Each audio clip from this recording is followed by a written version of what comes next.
Welcome back to this video. In this video, I will show you on how to fix Google lock activity without any splice. Let me show you how.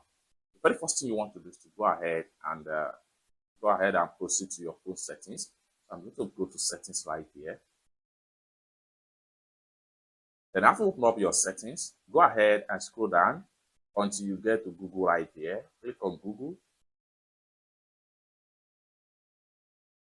Next thing you need to do is to proceed with your Google account detail.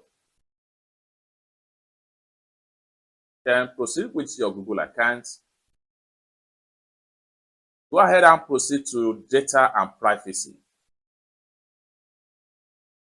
Then it's going to take you right here.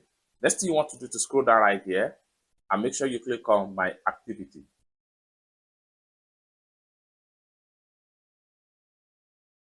Then scroll down right here. Now you can see the activity here is locked. How do you fix this to reveal all the Google activity? What you need to do right here is to go ahead and click on Manage My Activity Verification.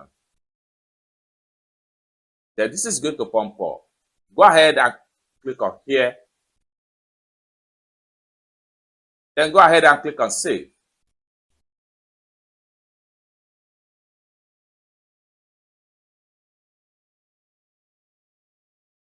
Once you are done, then all your activity become displayed right here. Just like what you see right here. It's that simple. For more tutorial, tips and tricks on how best to use your Google app like this, consider to subscribe. Thank you so much for watching, and I hope to see you in my next video. Bye for now.